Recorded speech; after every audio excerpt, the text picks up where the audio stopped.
Assalamualaikum warahmatullahi wabarakatuh.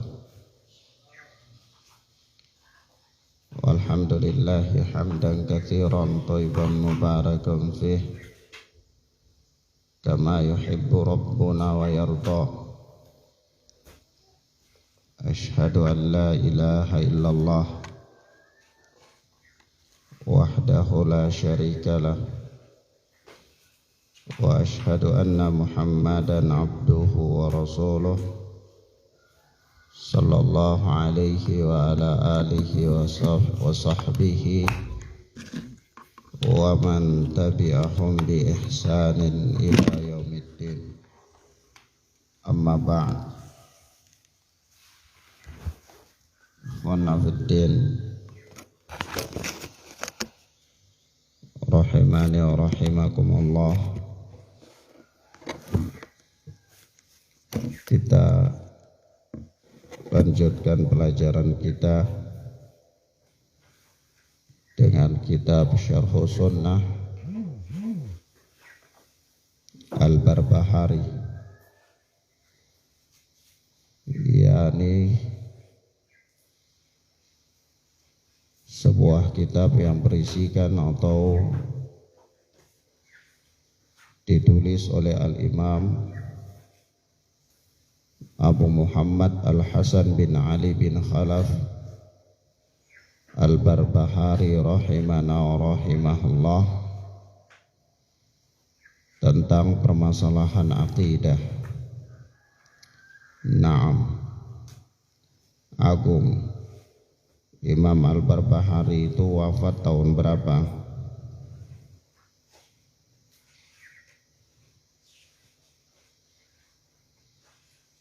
Tidak tahu.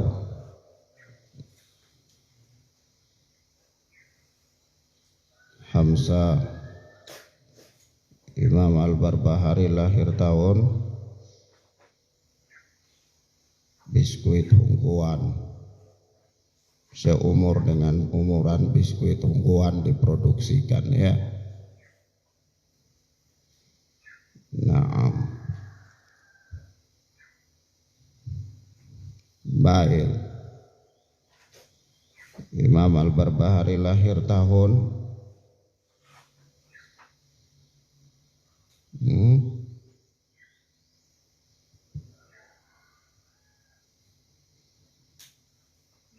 wafat tahun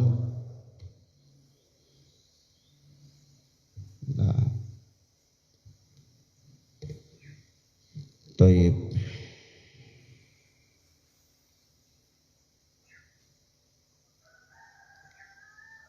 Nanti cari tahu Imam Al-Barbahari wafat tahun berapa. Mungkin ada di dalam kaleng Hungguan.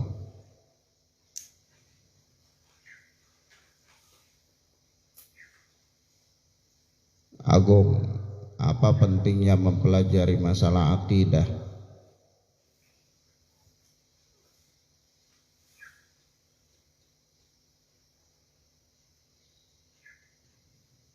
Nah, Hamzah, apa pentingnya mempelajari pelajaran akidah?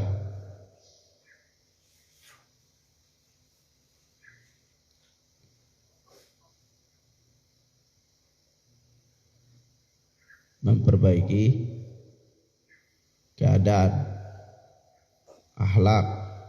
Oh, naam. Thayyib, baik. Apa pentingnya mempelajari masalah akidah?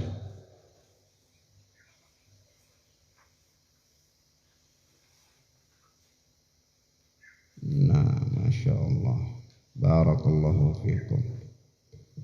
Nanti besok-besok mau jadi da'i, lulus dari MDH Talaka, yang tahu cuma masalah makan biskuit dan begadang tengah malam, sewaktu tidur masih cerita-cerita. Bahaya. Belajar seorang penuntut ilmu itu harus belajar, harus siap. Kemana-mana itu belajar, apalagi tahu jadwal pelajaran itu bawa buku dan pena, bukan duduk dengar-dengar tidak bawa catatan, nanti tidak tahu apa-apa. Ya,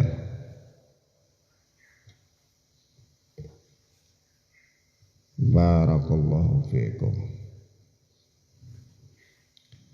Baik, kita lanjutkan. Qala al-Imam Al-Barbahari rahimana wa rahimahullah.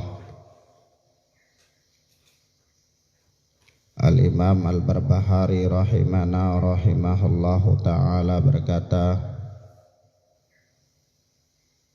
kita bacakan mukaddimah Imam Al-Barbahari ya.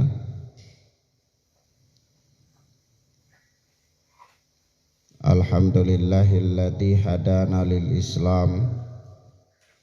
Segala puji bagi Allah yang telah menunjuki kita Islam, yang telah memberikan kita hidayah kepada Islam. Wa manna alaina bih, dan memberikan kita kenikmatan dengan Islam itu. Wa akhrajana fi khairi ummatin, dan mengeluarkan kita atau melahirkan kita, menjadikan kita fi khairi ummatin, sebagai umat yang terbaik. Fanas'aluhu at-taufiqa lima yuhibbu wa yarda, maka kita memohon kepada Allah taufik lima yuhibbu wa yarda, terhadap apa-apa yang dicintai dan diridhai oleh Allah. Wal hifdha mimma yakrahu wa yaskhad, dan kita memohon pula kepada Allah perlindungan dari apa-apa yang tidak disukai dan dimurkai oleh Allah. Naam. Nah, ini mukaddimah daripada Al-Imam Al-Barbahari rahimana wa rahimahullah. Maka kita lihat Imam Al-Barbahari memulai kitabnya dengan pujian dan sanjungan kepada Allah Subhanahu wa ta'ala. Lebih-lebih lagi pujian dan sanjungan itu atas nikmat dan karunia yang Allah berikan kepada kita, tentu kepada Imam Al-Barbahari dan kepada kita semua, yaitu nikmat Islam. Karena memang banyak di antara manusia yang mereka mengenal atau mengetahui berita-berita tentang Islam, bahkan mereka hidup berdampingan dengan Islam, orang-orang Islam, tetapi Allah tidak memberikan mereka hidayah kepada Islam. Maka dari situ hidayah kepada Islam adalah merupakan suatu hidayah terbesar yang patut bagi seorang hamba untuk mensyukurinya dan memuji Allah karenanya. Nah, coba saja kalau Allah Tabaraka wa Ta'ala tidak menjadikan kita sebagai seorang Islam, Allah jadikan kita sebagai seorang kafir misalnya, wal'iyadu billah, maka kita kekal di dalam nerakanya Allah Azza wa Jal. Naam. Dan tentu setelah Allah Subhanahu wa ta'ala memberikan kita hidayah kepada Islam, Allah memberikan kita kenikmatan di dalamnya. Nah, hidayah yang dimaksudkan oleh Al-Imam Al-Barbahari di sini adalah hidayatut taufiq. Karena hidayah itu terbagi menjadi dua. Ada hidayatul rusyd dan hidayatul taufiq. Hidayatul rusyd atau al-irsyad itu adalah hidayah berupa bimbingan dan arahan. Kalau hidayah berupa bimbingan dan arahan ini ya sama-sama manusia itu saling bisa mengusahakannya. Misalnya seorang dai dia menunjuki orang lain kepada kebaikan dan kebenaran, atau seseorang dia membimbing orang lain kepada kebaikan dan kebenaran, maka ini namanya dia berusaha untuk memberikan hidayah, tetapi hidayatul rusyd, bimbingan, petunjuk, arahan. Adapun yang kedua adalah hidayatul taufiq.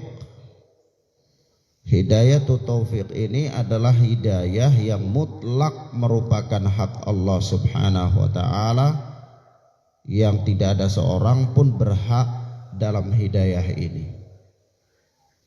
Hidayah inilah yang dimaksud, yang disebutkan oleh Allah Tabaraka wa taala kepada Nabi sallallahu alaihi wasallam, yaitu ya ayyuhan nabi innaka latahdi man ahbabta walakinallaha yahdi man yasha. Wahai Nabi, engkau tidak bisa memberikan hidayah kepada siapa yang engkau cintai, akan tetapi Allah lah yang memberikan hidayah kepada siapa yang Allah kehendaki. Maka Nabi saja tidak bisa memberikan hidayah. Hidayah apa yang dimaksudkan di sini? Taufiq. Karena itu mutlak merupakan hak Allah.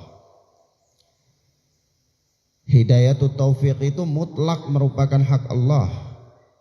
Adapun hidayatul rusyd itu bisa diberikan oleh seseorang kepada orang lain. yakni seorang bisa mengajak orang lain kepada kebaikan, seorang bisa menunjuki orang lain kepada keutamaan dan seterusnya. Itu namanya ar-rusyd, bimbingan. Bisa seseorang bisa berusaha atau mengusahakannya kepada orang lain. Tapi kalau hidayatul taufiq mutlak merupakan hak Allah. Tidak ada seorang pun yang bisa memberikannya kecuali Allah, hatta Nabi sekalipun. Sebab itu ketika Nabi Shallallahu Alaihi Wasallam berusaha untuk memberikan hidayatul rusyd kepada pamannya Abu Thalib, dan ternyata Abu Thalib ini tidak mendapatkan hidayatul taufiq, sehingga dia wafat dalam keadaan kafir. Padahal upaya menunjukinya telah dilakukan oleh Nabi Sallallahu Alaihi Wasallam. Nah, kemudian Allah Subhanahu Wa Taala memberikan kita kenikmatan di dalam Islam.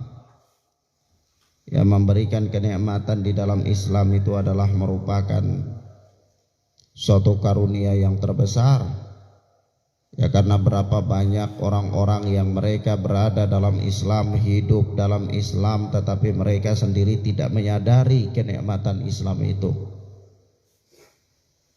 Nah, ketika Allah Tabaraka wa Ta'ala menjadikan kita seorang Islam, yang kemudian seorang Islam yang mengerti hak-hak Allah dan hak-hak hamba, mengerti apa-apa yang harus dia lakukan dalam kehidupannya, dia tahu persis apa tujuan Allah menciptakan dia, maka ini adalah sebuah kenikmatan terbesar, adalah merupakan sebuah kenikmatan terbesar.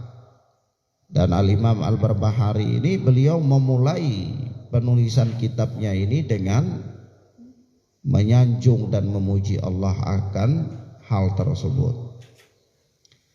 Ya, tentunya hal ini dalam rangka mengikuti petunjuk Nabi Sallallahu Alaihi Wasallam, di mana Nabi Sallallahu Alaihi Wasallam ketika memulai khutbah beliau, memulai nasihat beliau itu selalu beliau awali dengan khutbatul hajah, yaitu beliau awali dengan ucapan innal hamdalillah nahmaduhu wa nasta'inuhu wa nastaghfiruh wa na'udzu billahi min sururi anfusina wa min sayyiati a'malina, dan seterusnya. Ini namanya khutbatul hajah. Dan khutbatul hajah ini mempunyai sejumlah keutamaan. Kalau pertanyaannya apakah wajib seseorang memulai khutbahnya, memulai ucapannya, memulai pidatonya, ceramahnya dengan khutbatul hajah? Kita katakan tidak wajib, tetapi sunnah. Artinya apabila seseorang dia mencukupkan dengan memuji dan menyanjung Allah saja, maka itu sudah cukup. Ya, sebagaimana dia katakan walhamdulillahi hamdan katsiran thayyiban mubarakan fi, sudah cukup. Atau dia katakan alhamdulillahi wassalatu wassalamu ala rasulillah, sudah cukup. Atau sebagaimana yang dikatakan oleh Al-Imam Al-Barbahari di sini, yaitu alhamdulillahilladzi hadana lil Islam wa manna alaina bih, dan seterusnya. Maka ini juga sudah cukup. Bagian dari apa? Adab ketika seseorang memulai pidatonya, ceramahnya atau khutbahnya dan seterusnya. Wa akhrajana fi khairi ummatin, kata Imam Al-Barbahari rahimahullah, dan segala puji bagi Allah tabaraka wa ta'ala yang telah melahirkan kita pada umat yang terbaik, yakni menjadikan kita itu sebagai umat yang terbaik. Ini beliau rahimana wa rahimahullah mengisyaratkan kepada firman Allah dalam surat Al-Imran, kuntum khaira ummatin ukhrijat linnas. Kalian ini adalah umat yang terbaik yang dilahirkan untuk manusia. Kuntum, kalian. Siapa kalian? yakni kaum muslimin. Kaum muslimin itu umat terbaik, sebaik-baiknya umat dari umat-umat manusia ini. Maka Islam ini mempunyai sejumlah keutamaan. Bahkan Al-Imam Al-Mujaddid Muhammad bin Abdul Wahhab rahimana wa rahimahullah menulis satu kitab khusus tentang keutamaan Islam, dan beliau berikan judul Fadlul Islam, keutamaan Islam. Di sana beliau uraikan dalil-dalil yang menunjukkan tentang keutamaan Islam. Dan bahkan rekomendasi sebagai umat terbaik itu datang dari Allah tabaraka wa ta'ala. Ya Allah katakan dalam surat Ali Imran ini, kuntum khaira ummatin ukhrijat linnas. Kalian ini adalah umat terbaik yang dilahirkan untuk manusia, dikeluarkan untuk manusia. Jadi kuntum adalah siapa? Kalian. Kalian siapa? Kaum mukminin, orang-orang muslim. Naam. Dan perhatikan ayat ini, yaitu Allah mengatakan khaira ummatin, umat terbaik. Untuk siapa? Linnas, untuk manusia. Maka seorang muslim dia diberikan jabatan oleh Allah sebagai umat yang terbaik itu karena kehadiran dia bermanfaat bagi orang lain. Tidak yaktasiru alaiha, terbatas pada dirinya saja, tidak. Artinya bukan dia itu yang penting rajin sholat, rajin puasa, rajin mengaji, sudah tidak mau peduli dengan lingkungannya, tidak mau peduli dengan keluarganya, bukan itu. Ya, tetapi apa? Dia mendapatkan jabatan sebagai umat terbaik itu linnas, untuk manusia, bukan untuk dirinya sendiri. Bukan apa? Untuk dirinya sendiri. Sebab itu apa? Kata Syekh Shalih Fauzan hafidhana wa hafidhahullah, ketika menjelaskan kalimat ini, firman Allah ini ukhrijat linnas, kata beliau maknahu ma ukhriju li anfusihim faqat wa innama akhrajahumullahu linnas. Pengertiannya bahwa mereka kaum muslimin itu tidaklah dikeluarkan untuk diri mereka sendiri, tidaklah dilahirkan untuk diri mereka sendiri, wa innama akhrajahumullahu linnas, dan sesungguhnya Allah mengeluarkan mereka itu untuk manusia. Jadi keberadaan dia itu untuk manusia, bermanfaat untuk manusia. Jadi di dalam agama Islam yang mulia ini tidak ada prinsip yang penting selamat sendiri, itu tidak ada. Tidak ada prinsip itu dalam Islam. Tetapi dalam Islam ini prinsipnya adalah Anda selamat, saya selamat. Itu bukan prinsipnya yang penting selamat sendiri. Kenapa? Karena Allah Subhanahu wa ta'ala tidak melahirkan Anda untuk diri Anda saja, tetapi Allah Tabaraka wa ta'ala melahirkan Anda, menghadirkan Anda itu untuk orang lain, untuk kebanyakan, untuk manusia. Maka kehadiran Anda itu bermanfaat, harus bermanfaat untuk manusia. Lalu kata Imam Al-Barbahari, fanas'aluhu taufiqa lima yuhibbu wa yarda, maka kita memohon kepada Allah taufik untuk apa-apa yang dicintai dan diridhai oleh Allah. Jadi memohon keistiqomahan. Memohon apa? Keistiqomahan. Istiqomah di atas sesuatu yang diridhai dan dicintai oleh Allah. Yang dicintai ya tentu perkara-perkara yang disyariatkan oleh Allah, dan yang diridhai pun demikian. Yani seorang hamba itu senantiasa yas'alullaha ats-tsabata walau kana ya'riful haqqa wa ya'malu bih wa ya'taqiduhu fala ya'manu ayyazigha wa ayyuftana. Kata Syekh Shalih Fauzan, seseorang itu hendaklah yas'alullaha ats-tsabat, dia banyak berdoa kepada Allah, meminta keistiqomahan. Meminta apa? Keistiqomahan. Walau kana ya'riful haqqa, walaupun dia tahu tentang al-haq itu, wa ya'malu bih, walaupun dia tahu tentang al-haq, dia sedang beramal dengan al-haq, wa yataqiduhu, dan dia meyakini kebenaran al-haq itu, fala ya'manu ayyazigha ayyuftana. Kenapa? Karena dia tidak aman dari ketergelinciran, dari terfitnah. Seorang itu walaupun dia rajin ibadah, walaupun dia mengenal sunnah, walaupun dia hidup di atas Al-Quran dan sunnah, walaupun dia mengerti tentang akidah yang benar dan dia membela akidah yang benar, dia berada di atasnya, tetapi lagi-lagi dia tidak akan aman dari fitnah, tidak akan aman dari ketersesatan, tidak akan aman dari ketergelinciran. Maka dari itu, walaupun dia telah mengenal al-haq, walaupun dia beramal dengannya, walaupun dia meyakininya, maka dia harus senantiasa yas'alullaha ats-tsabat. Dia meminta kepada Allah keistiqomahan, kekokohan di atas apa? Kebenaran itu. Kenapa? Ya karena memang hati manusia itu terbolak-balik. Ya bisa jadi seseorang di pagi hari dalam keadaan beriman, sementara di sore hari dalam keadaan kafir.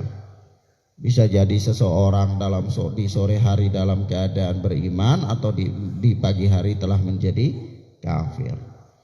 Ya di hati itu terbolak-balik. Maka dari itu apa?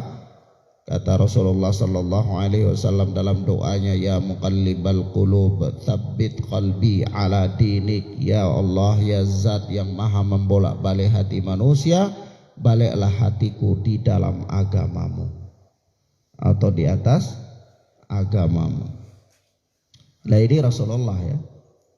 Rasulullah itu mengenal kebenaran, Rasulullah mendakwakan kebenaran, Rasulullah orang yang dipilih oleh Allah untuk kebenaran itu sendiri.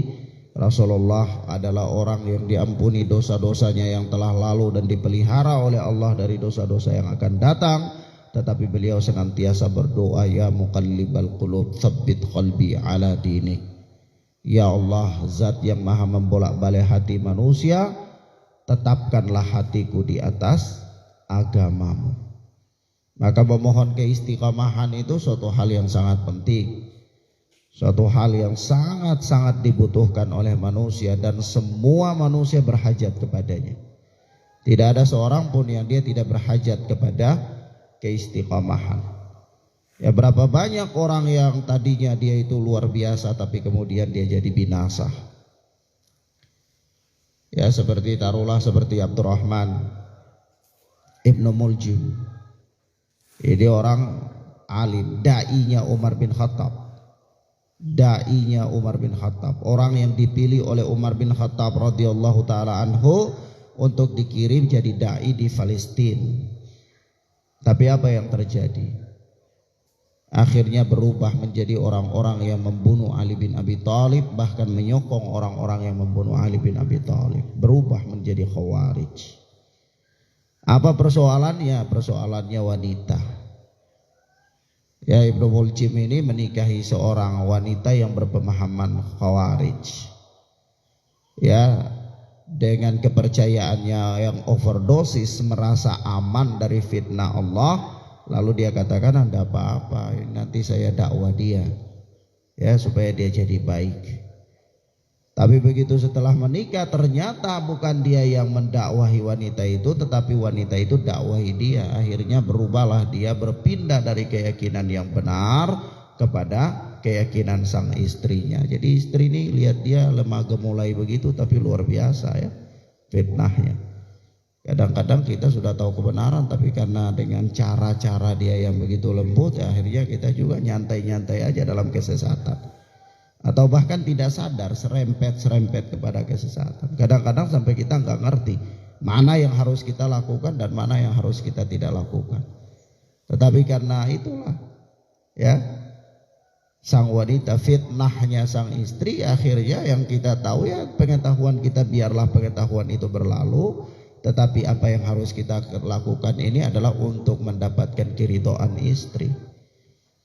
Soalnya kalau kita tetap komitmen dengan apa yang harus kita lakukan, kan istri kalau mukanya seperti orang masa roti nggak pakai ragi kan, keras kayak batu juga, jadi suami jadi bingung sendiri dalam rumah, masuk keluar lihat istri mukanya keras, masuk keluar lihat istri mukanya keras. Akhirnya ini bagaimana, ini ada apa ini? Ya sudahlah, biar mukanya agak lembe-lembe sedikit, ikutlah apa yang dia mau, kan gitu. Secara tidak sadar. Tapi padahal hakikatnya ya seorang istri itu harus mengikuti suami, bukan suami yang mengikuti istri. Jadi dia mau apa itu urusanmu. Ya, mau menangis sampai air matanya satu ember atau satu tong kuning seperti tong airnya kita, itu tidak apa-apa. Ya kalaupun nanti dia menangis di dunia ini, dia akan bahagia di akhirat. Ya kalau dia ikut kita tentang kebenaran-kebenaran yang kita lakukan. Tapi kalau kita terpengaruh dengan air matanya yang begitu luar biasa seperti permata, yang sampai kalau dia menangis itu kita, waduh ini permata, kasihan, jangan keluar dari matanya, nanti kerugian kita begini besar. Ya kita biarkan dia supaya jangan dia menangis, ya ikuti aja apa yang dia mau. Ya apalagi kalau sudah ikut dengan ini antum ini dolim, ya dolim kan versi dia, biarin aja.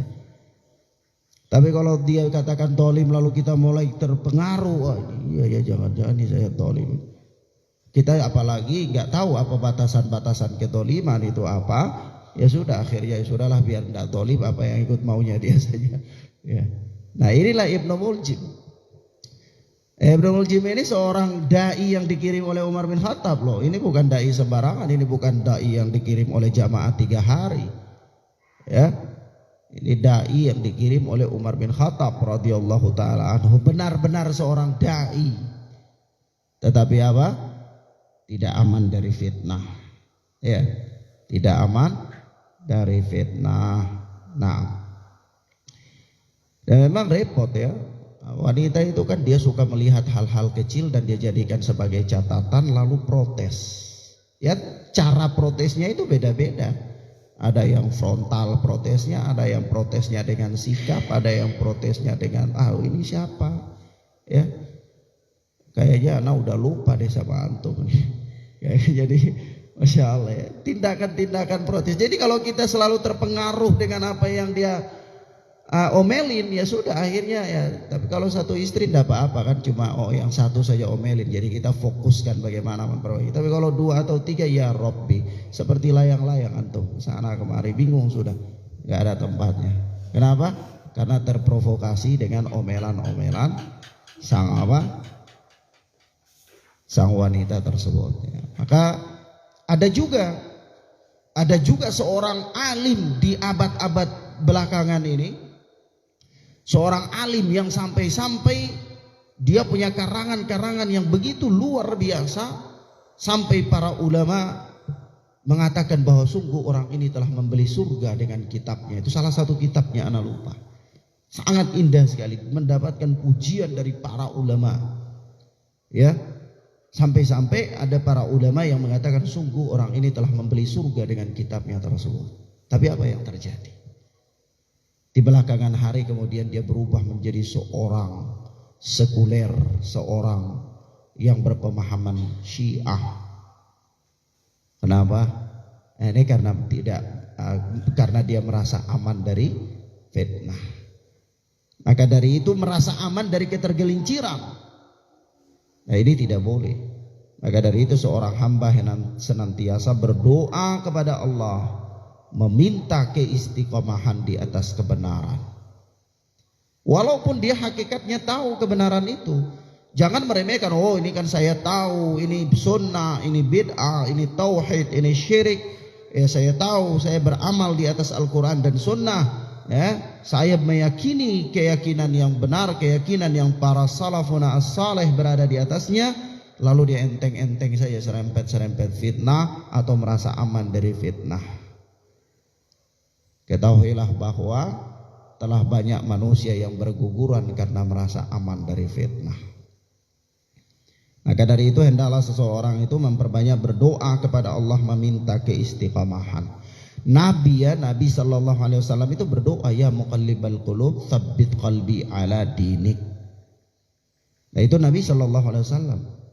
Apakah Nabi Sallallahu Alaihi Wasallam sendiri yang berdoa demikian? Tidak. Nabi Allah Ibrahim Khalilullah juga berdoa dengan doa yang sama, walaupun bahasanya beda ya. Ya, doa Nabi Allah Ibrahim alaihi salatu wassalam itu kan ada dalam surat Ibrahim ayat 35 36. Yaitu Allah Subhanahu wa taala berfirman itu menceritakan bagaimana Nabi Allah Ibrahim berdoa itu, wajnubni wa baniya an na'budal asnam. Ya Allah, jauhilah aku dan jauhilah anakku dari menyembah berhala. Padahal siapa? Nabi Allah Ibrahim ini bapaknya tauhid. Iya, bapaknya tauhid. Bahkan kita ini diperintahkan untuk mengikuti agamanya Nabi Allah Ibrahim, yaitu agama tauhid. Bagaimana Nabi Allah Ibrahim dalam memerangi asnam, berhala-berhala dan seterusnya. Sampai Nabi Allah Ibrahim dikatakan oleh Allah, ittakhadha Ibrahima khalila. Allah telah menjadikan Nabi Allah Ibrahim sebagai kekasihnya. Tapi apa yang terjadi dalam kondisi merasa aman atau tidak dari fitnah, Nabi Ibrahim pun tidak merasa aman dari itu. Sampai-sampai dia berdoa, wajnubni wa baniya an na'budal asnam. Ya Allah, jauhilah aku dan anakku dari menyembah berhala. Seorang harus takut terhadap dirinya sendiri. Dia jangan mentazkiyah dirinya bahwa dia selamat, dia kuat, dia mampu ya terhindar dari fitnah. Maka memohon keistiqomahan itu sangat luar biasa ya, sangat luar biasa. Sama dengan kalau kita punya semboyan di MDH Jayapura di TN Tarbiyatun Nisa itu ya, semboyan kita itu man sabata nabata. Barang siapa yang komitmen dia sukses. Secara letterlek itu katakan siapa yang kokoh dia tumbuh menjadi besar. Jadi keistiqomahan itu perlu. Nah, keistiqomahan itu didapatkan dengan berdoa, meminta keistiqomahan dan mengusahakan keistiqomahan itu. Belajar cari tahu tentang apa itu kebenaran dan berusaha untuk berada di atasnya. Bahkan kita diajari doa, ya Allahumma arinal haqqa haqqan warzuqna ittiba'ah wa arinal batila batilan warzuqna ijtinabah. Ya Allah, tunjukilah kami yang benar itu benar dan berikanlah kami kekuatan supaya bisa mengikutinya, dan tunjukilah kami yang batil itu adalah batil dan berikanlah kami kekuatan untuk menghindarinya. Berapa banyak orang tahu sebuah kebatilan tapi dia tidak berdaya untuk menghindari kebatilan itu. Dia lemah. lemah di hadapan kebatilan. Bukannya dia tidak tahu, bukannya dia tidak tahu. Dia tahu tentang sebuah kebatilan, tapi ya nggak enak itu, nggak enak ini, ya. Apalagi ini persoalan-persoalan yang kelihatannya sangat prinsip sekali, persoalan yang berkaitan dengan persoalan masyarakat dan seterusnya. Nah, jadi tidak punya kekuatan untuk menghindari kebatilan itu, atau tidak punya kekuatan untuk beramal dengan al-haq itu. Maka di sini doa, banyak berdoa kepada Allah. Allahumma arinal haqqa haqqan warzuqna ittiba'ah wa arinal batila batilan warzuqna ijtinabah. Ya Allah, tunjukilah kami yang hak itu hak dan berikanlah kami kekuatan untuk melakukan al-haq itu, dan tunjukilah kami kebatilan itu batil dan berikanlah kami kemampuan untuk menghindari kebatilan itu. Berapa banyak orang tahu batil tapi dia tidak mampu untuk menghindarinya. Berapa banyak orang tahu kebenaran tapi dia juga tidak mampu untuk melakukannya. Maka di sini berdoa memohon taufik kepada Allah itu sangat-sangat penting, bahkan wajib seorang hamba berdoa memohonkan taufik. Ya, maka dari itu Imam Al-Barbahari memulai mukaddimahnya ini, dalamnya ada kalimat fanas'aluhu at-taufiqa lima yuhibbu wa yarda. Maka kita memohon kepada Allah taufik terhadap apa-apa yang dicintai dan diridai oleh Allah. Wal hifdha mimma yakrahu wa yaskhatu, dan kita memohon kepada Allah pemeliharaan dari terjatuh pada apa-apa yang dibenci dan dimurkai oleh Allah. Nah, ini semuanya masuk dalam doa memohon keistiqamahan. Nah, wallahu a'lam bissawab. Ikhwan, pada pagi hari ini kita bisa membaca mukaddimah Imam Al-Barbahari. Insyaallah kita lanjutkan pada pertemuan berikutnya biidznillah taala. Hadanallahu wa iyyakum wa barakallahu fikum. Subhanakallahumma bihamdika asyhadu an la ilaha illa anta astaghfiruka wa atubu ilaik. Wassalamualaikum warahmatullahi wabarakatuh. Salat Isya.